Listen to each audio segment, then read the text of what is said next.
Dear friend, channel में फिर आपका एक बार स्वागत है। और आज लीगल रिसर्च मेथडोलॉजी की सीरीज में हमारा टॉपिक है लीगल रिसर्च रिपोर्ट लेआउट।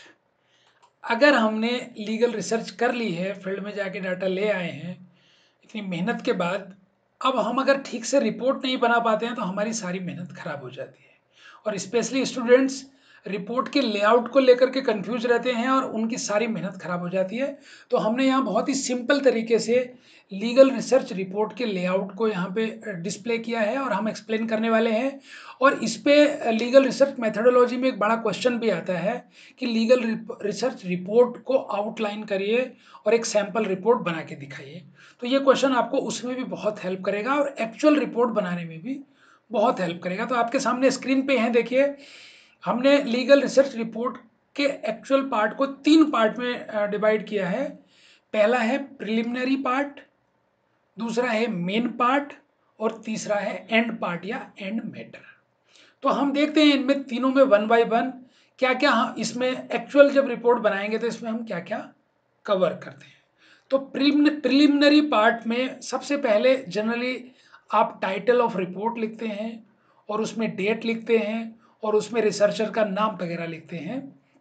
और उसके बाद में आप प्रीफेस या फॉरवर्ड लिखते हैं, जिसको हिंदी में प्रस्तावना या आमुख बोला जाता है, वो लिखते हैं। और उसके बाद में विषय सूची या टेबल ऑफ कंटेंट होता है।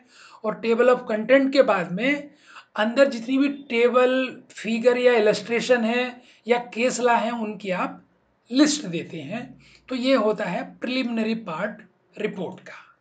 अब आता है मेन पार्ट। मेन पार्ट में मेन रिपोर्ट होती है एक्चुअली। इसमें सबसे पहले इंट्रोडक्शन होता है, जिस टॉपिक पे या जिस प्रॉब्लम पे आपने रिसर्च की है उसका टॉपिक होता है। और उसकी मेथडोलॉजी भी आप इंट्रोडक्शन में कवर करते हैं। और मेथडोलॉजी के बाद में फिर आप आपकी जो फाइंडिंग्स हैं और जो आपकी रिकमेंडेशन है उसको यहाँ पे लिखते हैं। और ये काफ़ी डिटेल पार्ट होता है फाइंडिंग और रिकमेंडेशन का, जिसमें डाटा कलेक्शन, डाटा एनालिसिस और इंटरप्रिटेशन ऑफ डाटा की बात आती है। और उसके बाद में आप ये सब करने के बाद में आप डाटा इंटरप्रेट करने के बाद में रिजल्ट्स को लिखते हैं। तो फिर रिजल्ट्स वाला टॉपिक आता है। और रिजल्ट लिखने के बाद में फिर रिजल्ट का क्या प्रभाव है, क्या इम्प्लीकेशंस है, ये हेडिंग डाल करके आप इम्प्लीकेशन ऑफ रिजल्ट्स लिखते हैं। और लास्ट में समरी या इसको एग्जीक्यूटिव समरी भी बोलते हैं, समरी बनाते हैं। और इस तरह से आपका मेन पार्ट कंप्लीट हो जाता है। एंड मैटर्स में आप क्या करते हैं, जितने भी आपने एनेक्स्यूर या संलग्न या अपेंडाइसेस हैं उनको आप एंड मैटर में लगाते हैं। और जो भी टेक्निकल डाटा आपने कलेक्ट किए हैं, जो भी आपने क्वेश्चन यूज़ किए हैं, जो भी शेड्यूल या अनुसूची वगैरह यूज़ किए हैं, उनके सैम्पल टेम्पलेट को या फॉर्म को आप लास्ट में लगाते हैं।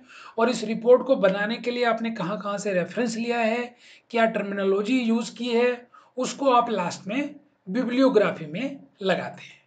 तो मुझे उम्मीद है आपको इस डिस्कशन से लीगल रिपोर्ट लिखने में हेल्प मिलेगी। और इस पे आपको क्वेश्चन भी लिखना है तो आप इन टॉपिक वाइज थोड़ा थोड़ा 2-2 4-4 लाइन लिख करके एग्जाम्पल दे करके एक बड़ा क्वेश्चन एड्रेस कर सकते हैं।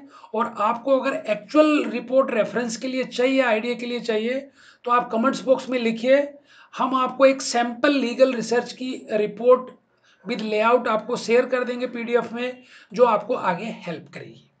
Thank you very much for watching this video. अगर ये वीडियो में आपकी कोई क्वेरी है तो आप कमेंट्स बॉक्स में लिखिए।